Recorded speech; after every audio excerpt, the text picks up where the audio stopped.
morning everyone. Welcome to Global Nurse TV.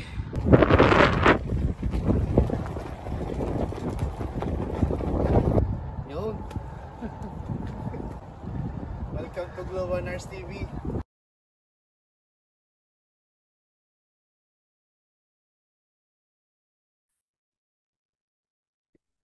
Magandang umaga po ulit sa lahat, mga Global Nurse TV, saan man kayo. Sa panig ng mundo, good morning po. At may bago ulit tayong bisita.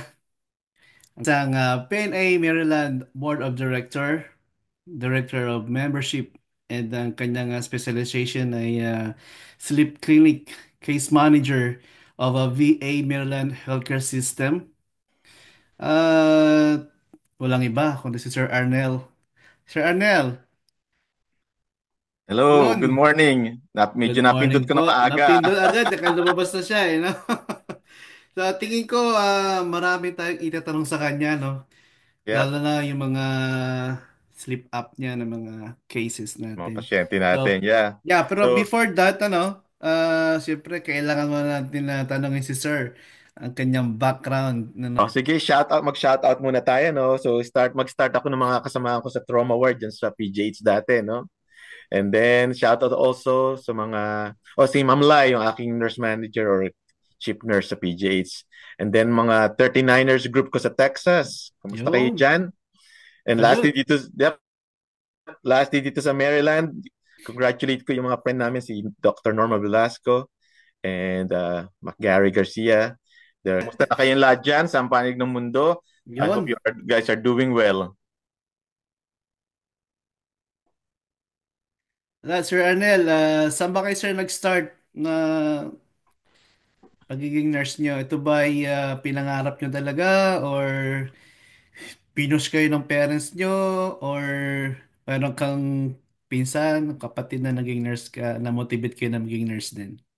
Actually, nung nire-review ko yung aking yearbook nung high school, ang nakalagay pala talaga sa akin dun is I wanna be a doctor, Wow. So, yun ang aking parang original na ambition. Pero somehow, nung ako'y nag-high school na o nagka-college or bago mag-college, hindi ko naman naisip na mag-doktor, no? Pero somehow, I think, Mm-hmm. sabi ko medyo I'm gonna go on the medical field. Pero initially, hindi ako talaga naging nursing, noong una nag-take ako na accountant sa University of the East Caloocan.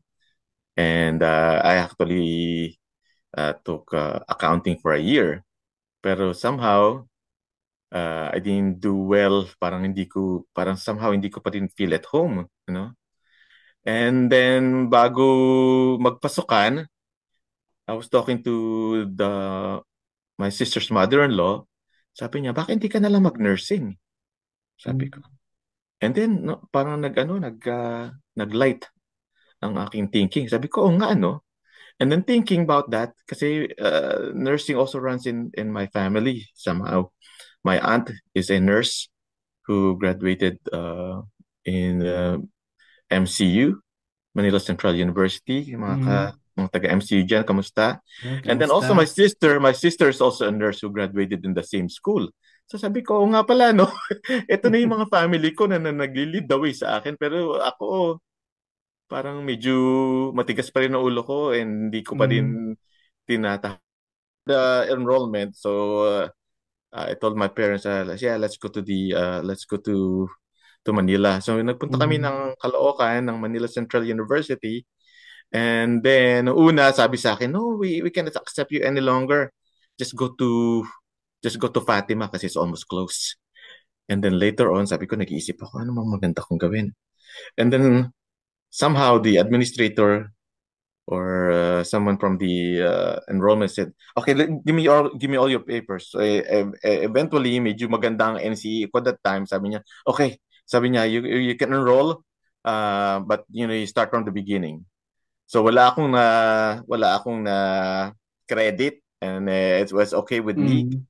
And then so from there nagtuloy-tuloy na and I fell in love with it and I feel like I was still in high school kasi it's a block class.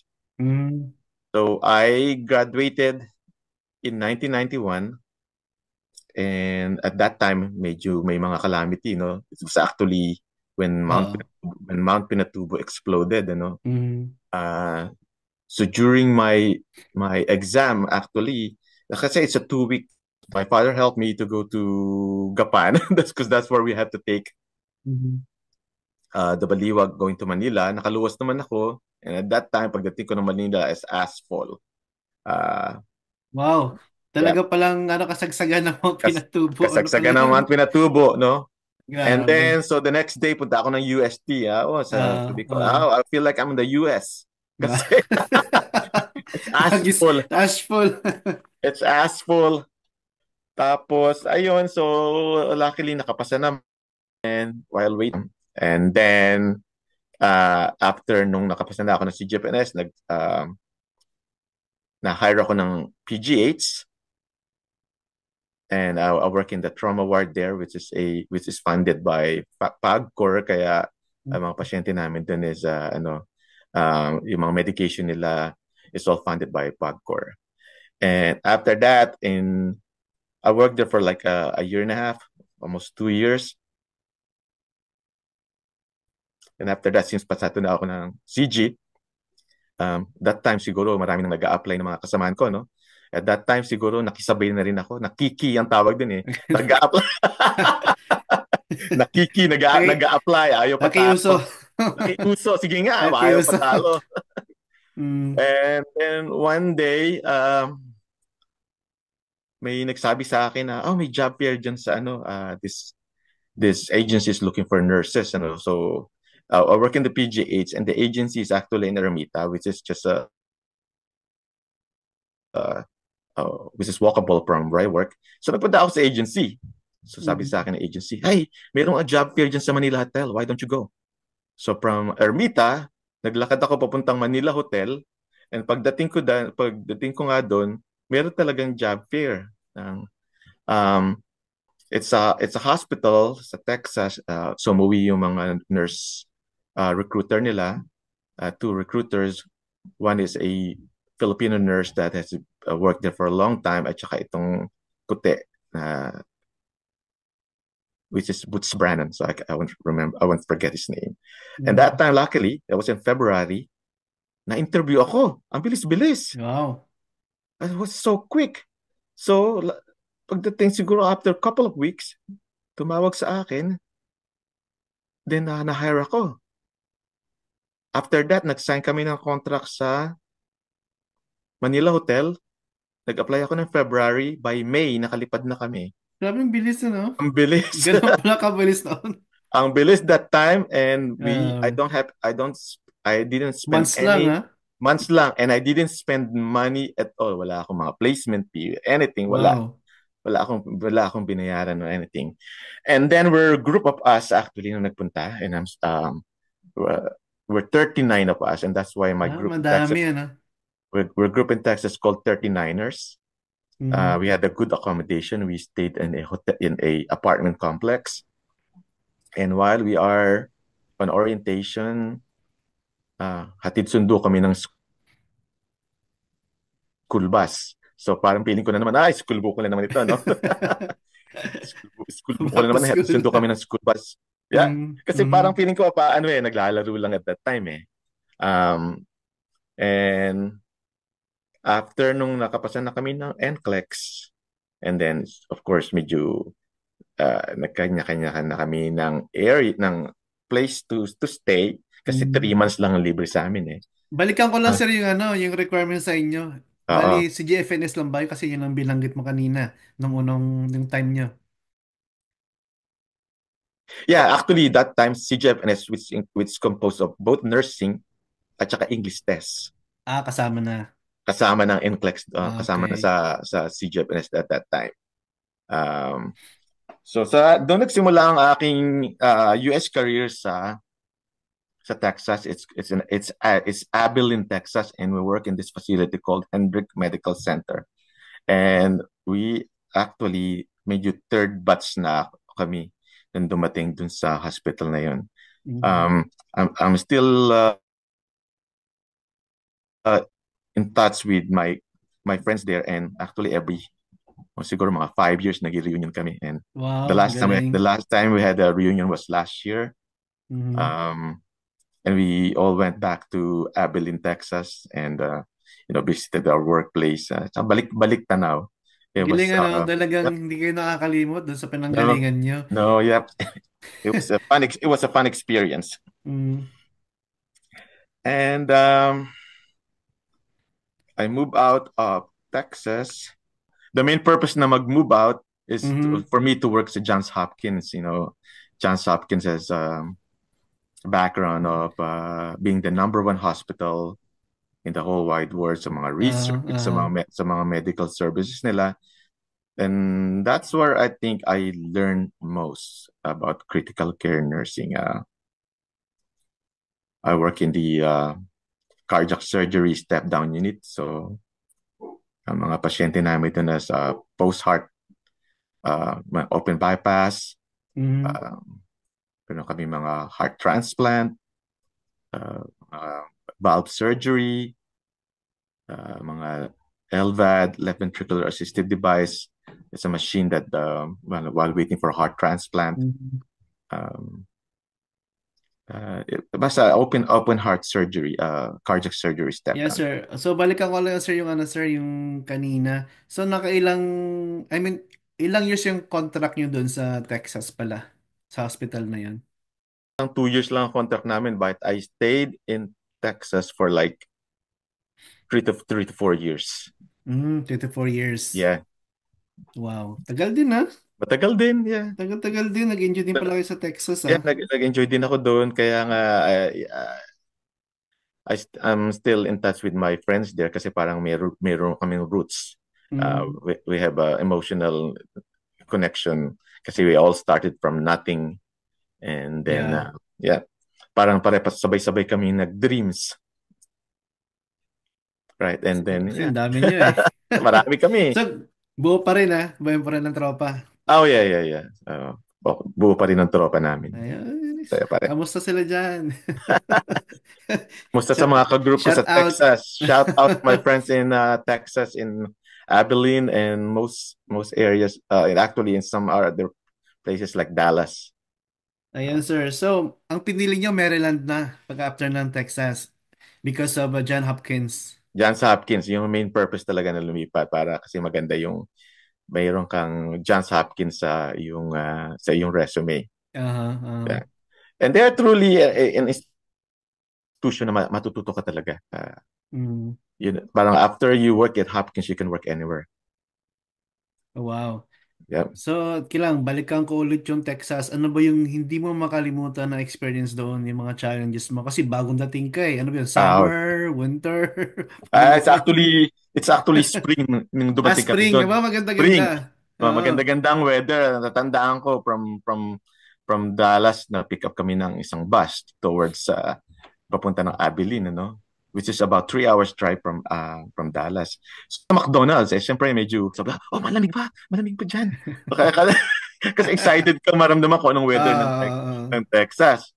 At that mm, time, nung May naman, which is spring, luckily, it's still spring. This is actually very nice. Pero at that time is actually a tornado season. pag, Tornado season pag spring pala, tornado season din doon. sa May. Ah, Usually May, oo, May. Tornado mhm, season dun. Lalo na sa Texas kasi Texas emotionally actually.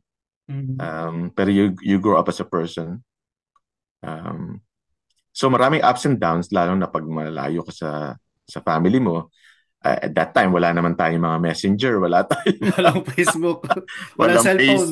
walang Facebook, walang cellphone. Nakikitawag lang ako dun sa Ah, isang kapitbahay namin na telepono at I've been sending a lot of letters. Uh, ayun, sulat pa, no? sulat talaga. So, ayun, it's a good experience. Doon ka na to how to be independent, how Mhm. to grow as a person emotionally. Maraming adjustment eh. Mahirap mag-isa. Uh, but I'm glad yung mga kasama ko na Mhm. I get along well. And then, so, siyempre, meron kami emotional support to each other. Mga victory, yung nakapasa kami ng board, as a victory, of course. Wow. Sabay-sabay din kayong pumasa. May mga iba na, may ilan na hindi, Ah, but nag-retake, nakahabol din. uh, nakahabol din. Yun. Yep. So, iba-ibang experience sa Texas. So, Yeah. pumunta na tayo sa Maryland kasi sa John Hopkins na kayo noong unang Sa panahon Johns na yun, ano? Hopkins na ako napunta na yon. Yeah. Yun. Alright, sir. Uh, Tuloy natin yun. so sa Johns Hopkins, yun nga, like what I said, I learned a lot about, critical care. Doon ako natuto. Kasi syempre, first years of nursing, mga med-surg lang yan, ano? And Mm. iba yung nursing sa Pilipinas at iba ang nursing dito sa US. Dito sa US, you do everything. Sa Pilipinas, may bantay. You don't, di ba? Marami kang uutusan. Oh. Uh, Siyempre, ang assessment mo nun sa Pilipinas, I don't think I assess that that critically here or systematically here like what we do in the US. Kasi Mm. siyempre, bata pa tayo, parang laro-laro lang tayo nun eh. Mm. Um, I think I learned mostly about nursing nung napunta ako dito sa US and then critical care when I work in Johns Hopkins. Tapos, and then also that time na, starting to I started to have family. So try to balance life and family. Mm. And then when I become a US citizen, tsaka ako lumipat ng Veterans Affairs. Uh, Sa government yan, sir, yung as a, as, veterans. as a government facility.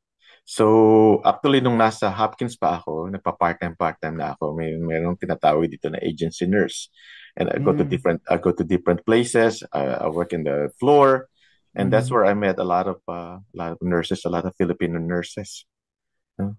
So one time I was working at the University of Maryland, I saw one of the nurses there na I work with sa isang hospital through the agency. Sabi niya, bakit hindi ka magtrabaho or mag-apply dyan sa VA? I think I'm the type of person na pag may nag-suggest, oo nga, no? That's a good idea. Tatry mo. Try ko, like nung sabi sa akin ng mother-in-law ng sister ko, bakit hindi ka mag-nursing? Sabi ko, oo nga, no? So, hindi ka naman nagsisi, di ba? Hindi, Napaganda naman yung ano mo eh. yeah, Napuntahan mo. ng veterans, ano? They have a special need. It's a different way of approaching them. Um, and then maraming mga pagsubok, of course, kahit saan man sa buhay. And nag uh, nagbibigay sila ng ship sa mga nurses. Yung competitive side ko, kasi maraming mga nag-aaral at that time, sabi ko, sige nga, ako nga din, ayaw kong patalo. Mag-aaral din kaya Makiuso ako. ulit, makiuso ulit. Oo, makiuso Makiuso ulit. I'm the ulit. type of person na, sige nga, ayaw patalo. Oo, medyo malakas din loob ko in that matter, ano? Ah, So, nag-apply ako ng scholarship. And then nag-apply ako dito sa isang school. There's an online learning, but before you have to send it to an agency para evaluate ang equivalent ng ano mo ng grade mo. And then I was working at the same time, and then na tanggap ako sa school. I need to balance. No, may sabi ko medyo mahirap pala. mhm. Pero it's a matter of organization talaga of time management. Time Uh, management, yeah. I was working, my kids are growing, and then I have to do my school. Um, I find the curriculum at saka yung structure naman nila, which is very structured, like what I'm trying to say. Very structured naman yung Mhm. saka predictable naman uh, ang processing. So what I did while I was working, I only take one class at a time, and one class takes about 8 weeks, I think. Oh, eight 8 weeks, I weeks. think, something like that. Um, so every week is a different. lesson. Uh, Wednesday is your assignment is due.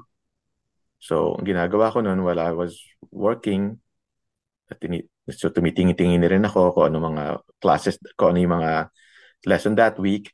And then, nagpapa-off ako ng Wednesday para dyan ako gagawa ng homework. Mhm. Okay? And between Wednesday and at the end of the week, you have to respond to at least two or three of your classes. Parang yung sinabi ko kanina, no, yung requirement ng Mhm. US school dito sa, I mean, yes, US school na you have to submit your transcript of records dito sa isang agency sa US para evaluate nila ang curriculum natin if they're equivalent to the US curriculum. So it will take a while. Ayaw nila na you'll just send it from your own records. Yung halimbawa mayroon kang copy nun, they need a copy directly from your school and directly Okay. send it to them. And then after it gets evaluated, then ipadadala nila sa iyo, yun sa iyo. Um, like what I was trying to say earlier, medyo structured ang class niya. Wednesday is your homework, and then you have to respond to your classmates sa mga sa essay na sinabi nila. It's a virtual class recitation. And then pag Sunday, it's a term paper. So may mga pagkakataon na nasa basement ako. And then I was doing a lot of paperworks, a lot of essay writing. And I try to do it in the morning, nung Mhm. off ako. Kasi pag ginawa ko sa gabi, hindi ako nakakatulog kasi my mind keeps on working. Baka umagahin ka na. Gumagain ako, hindi hindi. So my mind keeps on running, so hindi ako nakakatulog. So I try to do it during the day. So it's just a lot of changing your schedule. A lot of term papers, a lot of writing. Mhm. And then, yun nga, balancing life. Yung mga kids mo, they're growing. You have to drive them to ballet, to baseball game, Yung maraming activities. marami activities. And somehow, nakatapos naman ako and then 2 to 3 years, natapos ko naman. I So also yung, take breaks. tinapos mo, yung Master's Science of Nursing. Tama po ba? Master of Science in Nursing. Kinuha ko, Okay. yep. And then, like what I said, nagte-take naman ako ng break. Nag-break naman ako pag summer. And then I re-enroll again after the so I took my time. Okay. Yeah. And in return, ang service naman na ano mo sa hospital is na naka-scholarship ka is a service, a years of service. Mm, Uh, okay. Kailangan magstay ka sa hospital mo for 3 years or for 3 years Mm. and so far nandito pa rin ako sa VA. So, Jun, I'm not going nagustuhan mo anywhere. na ang VA talaga. Nagustuhan Nagustuhan mo ko na. na. So, ano yun, sir, yung pinagkaiba niya sa private na pinasukan mo dati kumpara sa nasa government na institution ka? So government institution is totally different, no? Since you are considered a federal government employee. Mhm. So may mga perks yan. Um, may mga difference in regards to uh, yung mga vacation leave, ano? Yun. Uh, we have 20 Wow, ilang yeah, days yun? 26 days ang annual leave 60. mo. Wow, 26 days. grabe. Sarap. And as also aside from your sick time. So sick time is different. So Okay. you have sick time and you have vacation leave. So ang na-accrue mo every year is 26 days. So Wow. so imagine that out of a year, pwede ka mag 1 month ng vacation. And you Maganda can, pala dyan yeah, sa maganda. federal. So, pero siyempre, iba yung issue ngayon. Yung issue ngayon. Yun lang. So, ano Pero yan eh. Case to case basis naman eh. in general, I enjoy being a government employee. And since nasa VA ako, we're serving the veterans and it's an honor to serve our American heroes. Yun. Yep. Salute. Nga pala sir, so tuloy natin yung nasa VA ka na, di ba? Yep. So Mm-hmm. yung, doon ba yung pumapasok ngayon yung specialization mo na sleep app niya, parang ganon. Sleep apnea, yeah. So, diyan mo na napapractice yan sa pagiging case manager mo sa VA. Yeah, so no initially nung nag-start ako, I have no idea what I'm gonna go through. And then wala naman talaga akong training in regards to case management. Yun ang sinabi ko sa interview, eh. I have no experience, but Mhm. I'm willing to learn. I use my my masteral and help the veterans in their condition.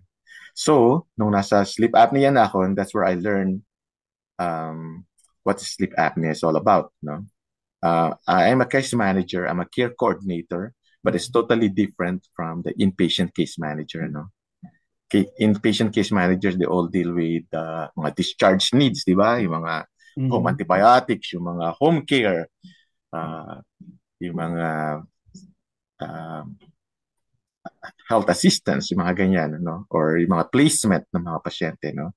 In my case, I am the case manager for the sleep clinic, but I'm only dealing with one condition, which is obstructive sleep apnea, OSA. OSA. So OSA. OSA is a big thing with our veterans, you know. Mhm. Uh, may mga may mga medical needs sila na uh, totally different from the general population. Although everyone has a general population, I mean, a general population can have OSA, pero meron silang mga condition that is just really yung mga na kukuha nila during when they were in service during the war, yung mga PTSD. Mhm. That's totally unique from the VA. And I'm a case manager for the sleep clinic. Ang coordination ko is different. No, I I review and triage the consults ang tawag sa VA. Uh, Outside, it's called referral. So I get sleep consults from inpatient and outpatient um, for patients who's who's requesting for evaluation for their sleep disorder like sleep apnea, parasomnia, restless leg syndrome, periodic limb movement, Mhm. um, things like that, and then I coordinate their appointments for meron tayong mga sleep specialist na tinatawag, ano, hindi. So merong mga bagay na yung sleep specialist parang, wow, meron pala yan, ano, hindi natin alam na meron palang ganyan, ano. So in-explain ko sa mga pasyente, yeah, kung meron tayong mga cardiologist, meron din tayong mga sleep specialist. And mostly, ang sleep specialist, it's either a neurologist or pulmonologist. Okay. And then after they were seen, then I coordinate their sleep studies and then their treatment and then appointments. So that's how my work flows. I'm currently like the contact person right now in the sleep clinic. So all of the inquiries from patients, from doctors, different places, they all go to me, and then I manage them and I coordinate their needs, and I provide them ng pathway kung saan sila pwedeng magpunta para to help their condition. Mhm. So, ang coordination niyo, sir, bali, patient, and then doctors nila, kayo mag-connect sa kanila. Ganun Yeah, ba? yeah, yeah. I work directly with our attendings, Ah, and then okay. so I scheduled. I'm not the scheduler, but meron kami mga scheduler. Mhm. I have them schedule, and then I coordinate with their treatment, mga appointments nila, um, and their mga sleep studies nila. May mga times din ba na binibisita mo sila sa bahay nila? Mga ganun. As a Wala, case wala naman, manager. wala naman, Walang wala ganun. naman, walang ganon. So, more on Mostly, online, tawag, mostly, ganyan. mostly online coordination, mga walk-ins, Mhm. and then I answered all their questions, mga inquiries nila, tapos I direct them kung saan sila dapat magpunta to help with their yung mga assistance nila na kailangan, and I help them with their need. Yeah, sir, so sleep up niya, familiar ba kayo sa bagong procedure na Inspire therapy, parang ganun? other Um, than CPAP? Sa mga treatment yan, di ba, sir? yeah, isa sa mga treatment niya. Pero I Mm-hmm. can start with, with ang basic ano ng sleep apnea, no? Ng mga basic standard treatment ng sleep apnea, no? Mm-hmm. So, ang sleep apnea actually is a condition where there's obstruction dito sa throat natin na nagkakos uh, when we stop breathing, you know. So, Mm-hmm. how do you how do you diagnose you with the sleep apnea? So initially, actually, the referral will come from the doctor, no? Mm-hmm. Meron tayo kasi may mga questionnaire screen na ang mga doktor na pinapasagot sa mga pasyente, no? Actually, anesthesiologists also use that. It's called stop bang questionnaire. I don't know if you're familiar with that, ano. Stop bang Mm-hmm. is an acronym, you know. S stands for snore, T is tired, O is observe apnea, if someone observe you sleeping tapos sabi nila, oh, minto ka ng paghinga. Yeah. Mm-hmm. B is BMI. So anybody who's more than 35, that's meron kang higher probability ng sleep apnea. A is age, more than 50 daw. And then Mm-hmm. N is your neck. So everyone with had thick neck, no? More than 16 to 17 inches. And G, exactly. And G is a gender, which is Gender. male. Oh, male So talaga. male talaga. Any question or answer, any answer of yes to any of the three or more than three is the highest, pretest probability for sleep apnea. Meron din Okay. actually isa pang assessment na tinatawag nilang malampati. Malampati. Malampati. Malampati Mm-hmm. score, if you're familiar with that, ano? It's a way to assess sa oropharyngeal anatomy mo, and it can predict kung meron kang potential for difficulty intubation, di ba? Ginagamit mo yun Mm-hmm. sa OR. Mga At ano siya, no? saka it also is a way para malaman nila kung may probability ka ng sleep apnea. So how did the doctor diagnose you with sleep apnea? It's a simple sleep study. No, Okay. meron meron tayong meron actually tayong basic na dalawang sleep study.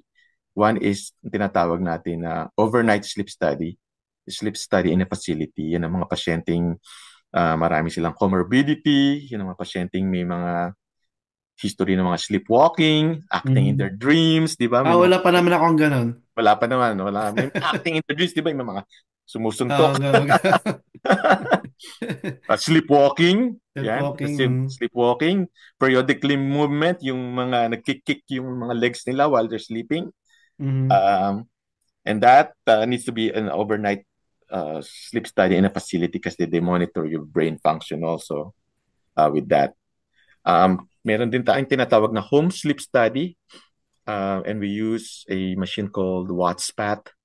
It's Mm-hmm. an FDA-approved machine, and it's as big as a wristwatch. No? Mm, okay. The patient can do it at the comfort of their homes. So dito ang mga pasyenteng medyo hindi complicated, straightforward sleep apnea just by their look, di ba? Mm-hmm.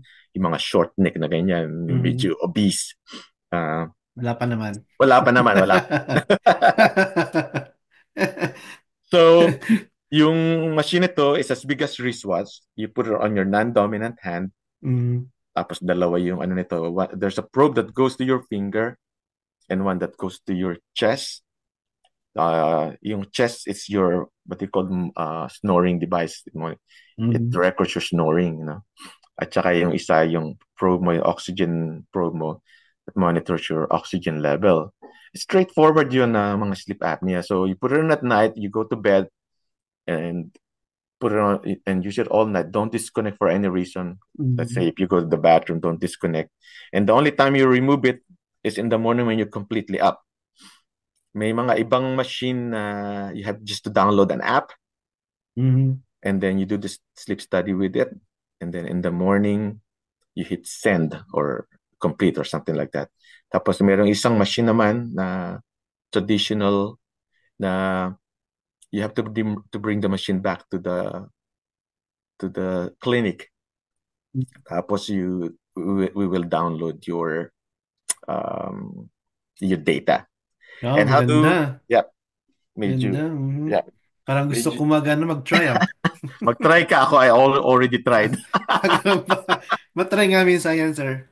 Pero you need a referral. You need to be seen by a sleep doctor first. Okay. So, kailangan mo Okay? qualified para mabigyan ka ng ganyan Kailangan budget. matingnan ka pa rin ng sleep doctor. Okay. Hindi ka pa pwede punta lang dyan, I want to sleep study. No. The first appointment, like what I'm trying to explain to everyone, the first appointment is always a consultation with sleep Consultation. specialist. Oo. Okay. Okay. Yun ang, akala na iba, mag-sleep study ka kaagad, parang you just go to x-ray. It doesn't work like that. Mhm. Okay, anyway, how do they diagnose you with sleep apnea? They're looking for what they call AHI or RDI. So AHI is apnea hypopnea index. Okay, apnea hypopnea index is how many times you stop breathing in an hour or how Mhm. many times your oxygen level drop below 90s. Okay. Okay. Tapos, ang RDI, Respiratory Disturbance Index, is almost the same as AHI, pero ang RDI, it also measures dysfunctional breathing, yung mga uneven your breathing mo.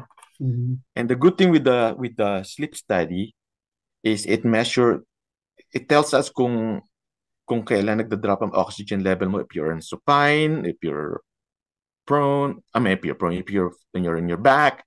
Mhm. So the way they diagnose you with sleep study, like what I said, kung if you're mild sleep apnea, your score is about 5 to 15. Mhm.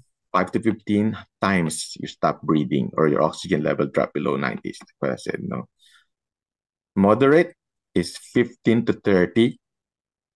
Okay. And anything above 30 is considered severe. Mhm. Okay. So there are different types of treatment. Diba? So uh, if you're mild to moderate, um, there's another option. There's an option called dental device. Okay, so we will refer you to a special dentist, not just a regular dentist. It's a special dentist that specializes in sleep apnea. No? Mhm. Mhm. So they will fit you with like a mouth guard, but it's a Mhm. special fit. And what it does is you put it on at night when you go to bed. But what it does, it pushes your jaw forward. Okay. So So, more anatomical, parang ganun. oo, yeah. Sa anatomical ito. Kasi ang sleep apnea is anything here. Di ba? When Upper we respiratory. upper respiratory. So Mhm. remember, di ba, pag natutulog ka, your tongue tends to fall back. And that's how you Mhm. obstruct your Mhm. breathing, you know. So, pag you wear this dental device, it pushes your jaw forward. Na ganyan. Okay. And it opens up your airway. Mhm. Pero ang setback nito is if you have a TMJ, it makes it worse kasi ang side effects nito, it will make your jaw hurts and get sore. Mhm. Um, so the next one is another treatment called Bongo. Mga nasal devices yan, pero ang gold standard of treatment is what we call CPAP actually, no? First, Oh, yeah. Yun ang yeah, pinakasikat eh, no? CPAP. pinakasikat na CPAP. So Mhm. if you're severe sleep apnea, you don't have any much alternative treatment but CPAP. Gold standard of treatment is CPAP. Actually, regardless of your severity, kahit mild, moderate ka, um, or severe, CPAP is the gold standard of treatment. Mhm. Um, ang CPAP will, it provides you like a gentle pressure of air, and what it does, it pushes yung mga tissue natin dito sa throat natin that cause the obstruction. Um, Mhm. Meron pa rin tinatawag na central sleep apnea. So, ang obstructive sleep apnea is mostly anatomical, but ang central sleep apnea, it can only be diagnosed pag overnight sleep study ka. Ang central sleep apnea involves the brain, yung part ng brain natin na nagkocontrol ng respiratory natin. Mhm. So, hindi siya nagsasend ng signal sa for yung signal sa ano natin to breathe So nagkakakos ng obstruction, nagkakakos ng obstruction. Mm. And there's a different type of treatment. Meron silang tinatawag na AVAPs. Ano? Um, of course, meron yung nabanggit mo kanina, no, yung Mm. tinatawag nating Inspire. Inspire is only for moderate to severe sleep apnea and intolerant of CPAP. Mm, okay. So, kailangan mo pa rin, you need to maximize your, yung treatment, yung CPAP. Kaya dapat nag-acclimate ka muna, naging acclimated ka muna sa paggamit ng CPAP, ano? And we cannot just give you Inspire just immediately, just like that. You have to use CPAP first. At pag na-demonstrate mo talaga na you're having hard time wearing it kasi wearing CPAP can be a challenge, ano? Lalo na yung pag-wear ng mask. And that's the reason why they're offering you different type of masks. There's a mask that just goes like a full mask, that Mm. covers your nose and mouth.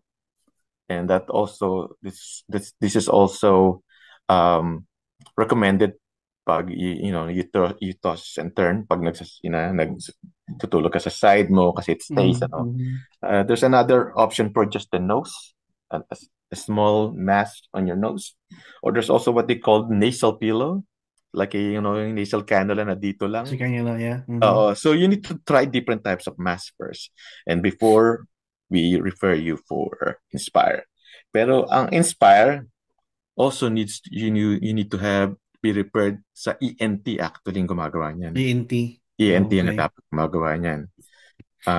Hindi ang mga sleep doctor. So it's another coordination of care between the sleep doctor and the ENT to do the procedure, no.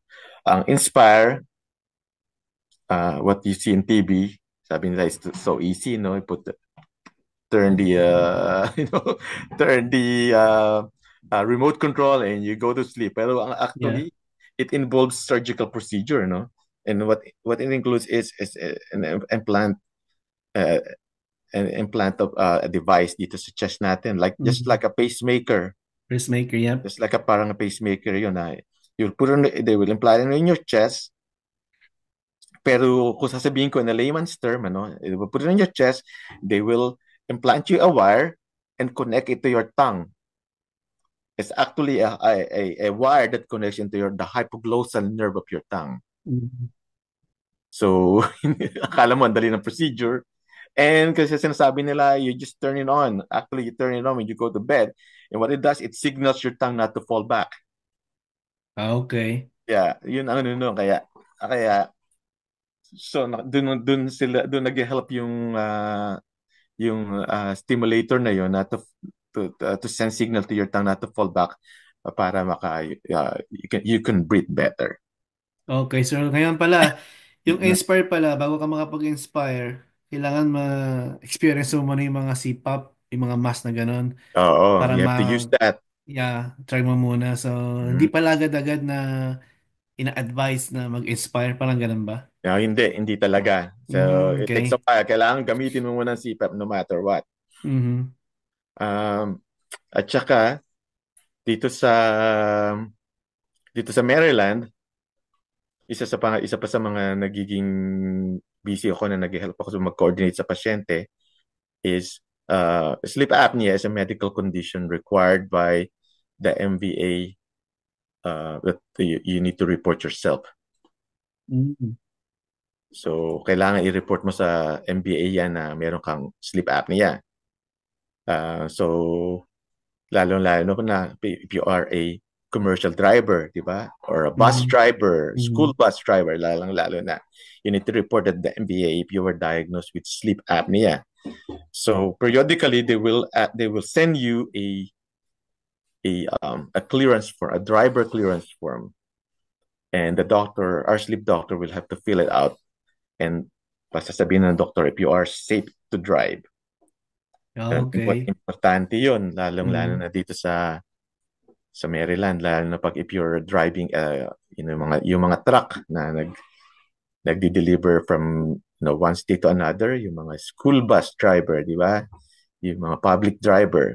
And Mm-hmm. ang hinihingi lang naman ng motor vehicle or DMV is a proof na compliant ka sa treatment mo.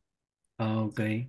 Ang hinihingi ng MVA is you need to use your CPAP, a proof of usage. You have to use it 70% of the time.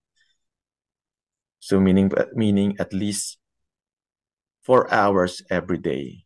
Requirement ng DMB. Mm-hmm. Of course, the longer the better dahil you want to treat your sleep apnea. And also for your information, sleep apnea, it's not treatable. It's parang diabetes yan eh, no? So, It's chronic pala siya. Chronic. chronic. It's Okay. it's manageable only, Mm-hmm. like diabetes, Mm-hmm. and you can still lead your life as long as you manage it, and then unless you have a surgery or lose weight. Yun ang ano dyan. Yun ang kailangan natin. Kailangan natin yan. Everyone needs that. Lusoy talaga. Ayun, sir. Ang ganda ng explanation nyo, ha? At ano ba yung mga challenges mo sa trabaho mo ngayon? so Na challenges na-experience mo? so challenges ko hindi naman yung kagaya ng bedside, ano. It's Ah, okay. more of Ah, more of administrative, okay. more of the bulk of referrals. Tsaka yung Gaano mga, ba kadami yan?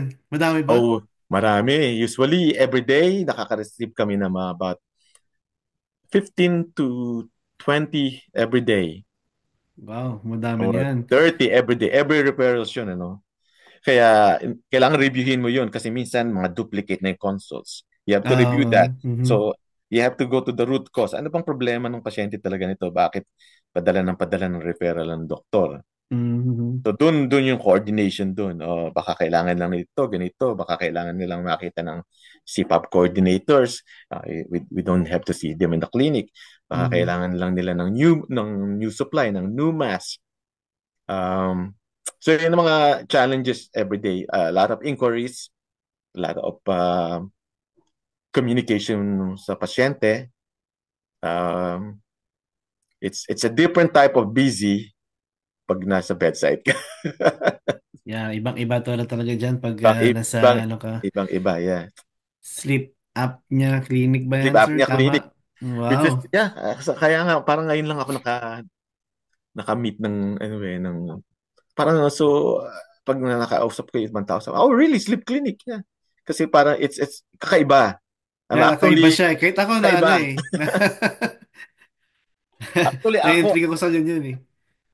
I'm the first one. I'm the first case manager ng sleep clinic. Oh, talaga? So Wow. before wala silang case So manager. bago lang yan ng ano, dumating ka dyan. Nung dumating ako noong 2015, siguro nakita nila yung potential dahil initially it's small and Mhm. then lumaki lang na Mhm. lumaki. And then they saw the potential. Kailangan natin ng someone na maging contact person dito sa clinic natin. And have a good working condition sa mga attending doctors namin. Mhm. I work directly with them. Pag may mga question ako, I go with them and then they help me. We have a good working relationship. And then also work with nurse practitioners. Mhm. And then we have sleep techs. Okay? So, sleep technologies. Sa sleep lab, meron kami mga workers doon sa sleep lab. I don't sleep I mean, I don't sleep, I'm sorry. I don't work at night, Aha. but I work in the office during the day because we have sleep technologies. So it's also, Wow. yeah, may iba yan. Ngayon ka lang nakadinig din ng ganyan. Iba-iba talaga sa US ano. Oo, iba-iba. Madaming ano, area, maraming Maraming, specialization. maraming specialization, maraming Yeah. specialty. And I also work under, I work under neurology. And under Mhm. neurology, may mga different umbrella kami dyan, ano? So I work in the sleep clinic. Meron kaming case manager sa multiple sclerosis. Meron kaming case manager sa pain management, sa epilepsy, and stroke or general neurology. Marami. Wow. So, it's a different Malawak, specialization. malawak pala talaga. Malawak dito sa US ang nursing. Malawak ang nursing. Hindi, Grabe. hindi lang bedside. Hindi lang bedside talaga. Kaya mga nurse Talaga. ha, Hanap-hanap kayo ng kung saan kayo maging komportable pagdating ng araw. Pagdating, exactly, tama yun. Yeah, yeah, oo. Ayun. So anyway, Richard, no, I thank you for this interview. Matagal na natin pinaplano Matagal to. na plano, sir. At Uh, naku, marami kaming natutunan sa iyo, sir, ha? Oo, lalo na sa experience mo sa US, nung dumating ka dito. Tapos lalo na ngayon, yung sa clinic mo, case manager. Actually, may bihira marinig yun eh. Kaya sa Pilipinas, parang walang ganun eh. walang ganun, Walang walang ganun. So, walang care coordination sa walang, atin. yeah, oo. So Yeah. dito maganda talaga yung coordination ng Oo, patients, doctor, maraming parang ganun. maraming route ang nursing dito. Hindi Mm, hindi lang bedside. Um, so marami kang pwedeng gawin as a nurse, 'di ba? May mga nurse informatics nga diyan, 'di ba? yeah. May mga they work on the research. They work in administration, 'di ba? Mga boss natin, mga nurses din. And on my part is a case management and a specialty unit or service. Yun, no? So, mga nurses, hanapin niyo yung work ni sir. More on government lang yata yan, sir, no? Meron di ba sa private? Hindi ko rin sure kung mayroon sa private pero pag sa mga clinic wala akong nakakausap. I don't know kung may nakausap na akong nurse. Mm, Pero sa government kasi it's different kasi ang government like the work place of work meron silang inpatient tsaka outpatient. okay. So nasa outpatient service ako. Inpatient and outpatient services is in one building. Hindi kagaya na iba na mga outpatient nila is a clinic, a standalone Mm, clinic somewhere mm, else, di ba? mm. So sa VA, nandiyan na lahat ng services namin, inpatient at saka yung mga outpatient services. It's only in Yung it's only VA in one mo, building. sir, dito yan Mhm. sa Baltimore, yung VA Eh, mo? sa Baltimore yeah, sa downtown Baltimore, Baltimore. that's the main inpatient um, building. Meron din kaming mga outpatient or mga rehab facility outside Baltimore. Meron tinatawag na Lock Raven. And then meron kami yung residential unit sa Perry Point. And then meron pa kami mga different location, mga tinatawag namin CBOX or outpatient clinics. We have one here in the Baltimore County. And then we have one in Pocomoke Mhm. and one in East Cambridge. So mga outside Maryland dyan. And then we receive referrals from the clinics too, from that facility. Wow. Yeah, so dahil may mga referrals kami from outside Baltimore, meron Mhm. kaming hindi lang face-to-face ang appointment namin. We have what we call VVC or Video Connect Appointment. So we can see patient even though they're far. Oh, okay. Yeah. Tapos meron din kaming mga phone clinic sa mga referral, sa mga follow-up. And then since meron kaming the sleep clinic is huge, no? Meron kaming partnership with another VA, ang pangalan ng lugar is Clarksburg. Meron kaming interfacility referral na they can see a doctor there through a video connect appointment. So, sleep clinic is huge kasi maraming mga veterano ang magsasuffer ng sleep apnea because of their unique medical history. Like what I said, no? Obesity, mga ganyan, diabetes, hypertension, PTSD. So sleep apnea is a big thing in the US. Ayun, I mean, a big sir. thing in Nako. the PA, rather. Maraming salamat, Sir Arnel. At lumawak ang kaisipan namin. Sir, baka gusto mo namang i-invite yung mga nurses dyan na mag-member sa Maryland PNA. Huling, Thank huling you, hirit, Richard. huling hirit, Huling huling hirit. huling hirit natin. So sa mga hindi po nakakaalam, Richard is a member of my committee. Ang membership committee. He's been with me since for 4 years now actually, di ba, Richard? Mm-hmm. The last I was a board member in charge of the membership committee previously. Tapos for this year, ganun pa rin, I was also assigned with the membership committee sa PNA Maryland. So for those who are watching and interested, please join the PNA Maryland. We are part of PNAA or Philippine Nursing Association of America. Yan ang aming mother company. And you can join PNA Maryland through our website sa PNAA. You just visit www.mypnaa.org and click join today. And you can create an account using your email address, enter your information, and then select Maryland, and then click Eastern Region, but there's no subchapter, and then pay using your credit card. And let us know pag nag-member kayo, and we can provide you a simple gift as a form of token gratitude from the membership Yun. committee. Kailan bang activity natin? Oh, Kailan ba? Malapit sulitin na. na natin, ano? Sulitin mo na. Sulitin na natin. May 17, meron po kami Yun, tinatawag yun, yun. na Membership Appreciation Award. I'm sorry, Membership Appreciation Event. This is a partnership with the Awards and Recognition Committee and will be in May 17. It's also a Nurses Week party, Nurses Week celebration. And ang team natin dito is Nurses Rock. Yun.